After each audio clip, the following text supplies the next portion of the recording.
L'histoire de la tour de Babel est un récit riche en symbolisme et en leçons qui résonnent à travers les siècles. Le passage biblique qui la raconte se trouve dans Genèse 11, 1-9 et se déroule à un moment où l'humanité, après le déluge, parlait une seule langue et partageait un seul but. La ville de Babel a été érigée par un peuple qui, au lieu d'obéir au commandement de Dieu de se disperser et de peupler la terre, a décidé de s'unir dans une grande construction. Leur ambition était si immense qu'ils voulaient créer une tour qui atteindrait les cieux, symbolisant non seulement leur capacité, mais aussi leur souveraineté sur la création. Le nom Babel est en réalité une allusion au mot hébreu qui signifie confusion, reflétant le destin qui attendait ceux qui ont désobéi à Dieu. Qu'est-ce qui pousse un peuple à défier l'ordre divin? Le désir de rester ensemble et de construire quelque chose de grandiose. L'ambition d'atteindre les cieux, de devenir comme Dieu, reflète un profond manque de confiance dans les promesses divines. Contrairement à ce que Dieu avait ordonné, la population de Babel croyait qu'elle pouvait créer son propre destin. Ils utilisèrent des briques d'argile et du bitume comme mortier, démontrant une impressionnante habileté architecturale pour l'époque. La construction de la tour fut donc un projet qui impliquait à la fois la technologie et un esprit collectif. Cependant, Dieu vit ce qui se passait. Dans Genèse 11h5, nous lisons qu'il descendit pour voir la ville et la tour que les fils des hommes construisaient. Cette descente n'était pas seulement une question de proximité physique, c'était un acte d'intervention. Dieu réalisa que l'unité de l'humanité, lorsqu'elle était dirigée vers la désobéissance, pouvait conduire à des conséquences désastreuses. C'est pourquoi il décida de confondre leurs langues, les rendant incapables de se comprendre. Le résultat fut un tumulte immédiat. La ville de Babel, qui était un symbole d'ambition, devint un monument à la confusion. Ce qui suivit fut la dispersion des gens à travers la terre. L'acte de Dieu de confondre les langues non seulement brisa l'unité de cette civilisation, mais engendra également une variété de cultures et de langues. Cette division eut un impact durable sur l'histoire de l'humanité, créant des barrières qui continuent d'exister aujourd'hui. Cependant, cet événement soulève également une réflexion importante, la nécessité de communication et de compréhension mutuelle entre les peuples. Ce que Dieu fit à Babel sert d'avertissement sur les dangers de la souveraineté humaine et l'importance de s'aligner sur les desseins divins.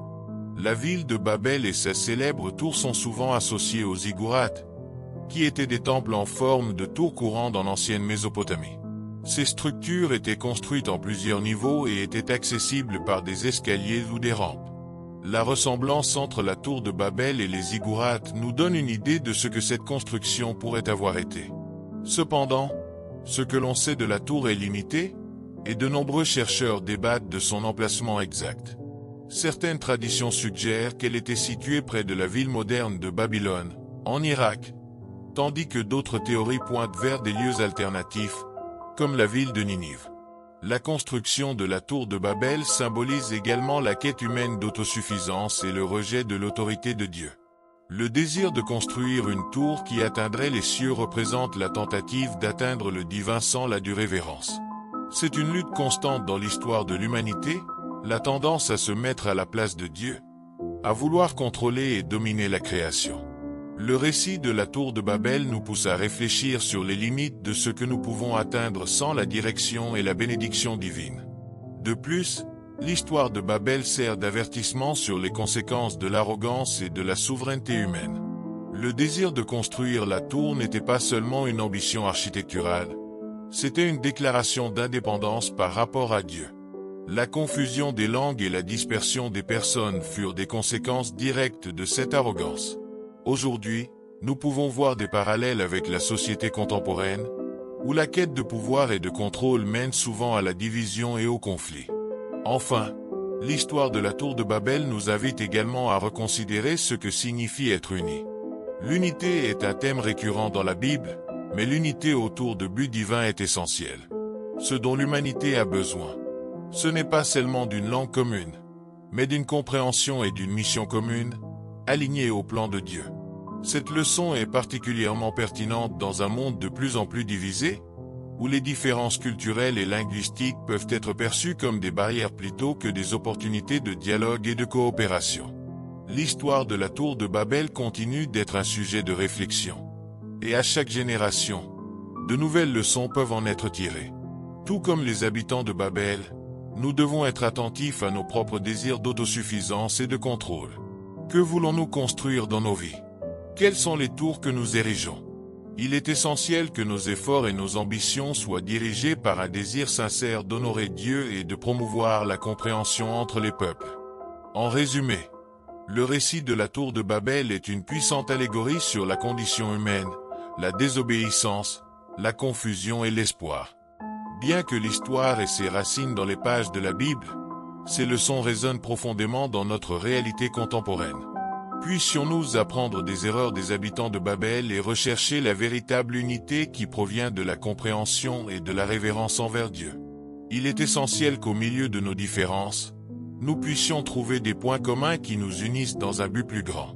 Après tout, la véritable construction que nous devons rechercher n'est pas faite de briques et de mortier, mais d'amour, de compréhension et de respect mutuel. Ainsi, l'histoire de la tour de Babel n'est pas seulement un récit du passé, mais une invitation à réfléchir sur l'avenir que nous voulons construire. La ville de Babel et sa tour restent des symboles des ambitions humaines, mais aussi de la nécessité de s'aligner sur le but divin. En regardant notre propre réalité, puissions-nous toujours rechercher la vérité, la paix et l'unité qui transcendent les barrières de la langue et de la culture. Après tout, la construction la plus importante que nous puissions réaliser est celle de relations saines et harmonieuses, qui respectent la diversité et promeuvent l'amour. Ainsi, le récit de la tour de Babel nous enseigne que, bien que nous puissions être différents, ce qui compte vraiment, c'est comment nous choisissons de nous relier les uns aux autres. Puissions-nous, en tant qu'humanité, apprendre à communiquer nos rêves et nos aspirations de manière à nous unir plutôt qu'à nous diviser. La véritable tour que nous devons construire est celle qui nous mène à une compréhension plus profonde de nous-mêmes et des autres, en harmonie avec la création et sous la direction de Dieu. Par conséquent, en réfléchissant à la tour de Babel, que cette histoire nous inspire à rechercher la véritable unité et à reconnaître l'importance de la communication respectueuse.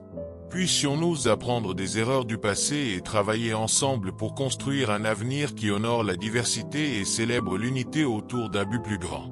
Après tout, nous faisons tous partie d'une même humanité, et ensemble, nous pouvons ériger des tours de compréhension, d'amour et d'espoir qui résisteront à l'épreuve du temps. La leçon de la tour de Babel reste vivante de nos jours. La quête de compréhension et de respect mutuel est un voyage continu. Puissions-nous être inspirés à construire, non seulement des structures physiques, mais des liens qui nous unissent dans une société plus juste et aimante. Après tout, la véritable force de l'humanité réside dans la capacité d'aimer et de s'unir, même face aux différences. Nous concluons cette réflexion avec l'espoir que chacun de nous puisse être un agent de changement, promouvant la communication et le respect entre les peuples. Que l'histoire de la tour de Babel continue à nous guider dans la construction d'un monde où les différences sont célébrées et l'unité dans les objectifs est une réalité. Ainsi, nous avancerons, unis dans la diversité, cherchant à construire un avenir meilleur pour tous. En clôturant ce récit, rappelons-nous que la construction la plus importante que nous puissions réaliser est celle qui ne se voit pas, mais qui se ressent. L'amour, l'empathie et la compréhension sont les véritables fondations sur lesquelles nous pouvons édifier un avenir prometteur. Puissions-nous tous faire partie de cette construction, inspirés par l'histoire de la tour de Babel et par les leçons qu'elle nous offre. C'est l'histoire de la tour de Babel, un récit qui transcende le temps et les cultures, invitant chacun de nous à réfléchir sur notre place dans le monde et sur la manière dont nous choisissons de bâtir nos vies et nos relations. Si vous avez aimé cette vidéo et vous souhaitez continuer à explorer les histoires peu connues de la Bible, n'oubliez pas d'aimer, de partager et de vous inscrire à la chaîne. Activez la cloche pour ne manquer aucun nouveau contenu. Et laissez votre commentaire ci-dessous en disant quelle histoire vous aimeriez voir dans les prochaines vidéos. Votre participation est très importante pour nous permettre de continuer à apporter ce type de contenu.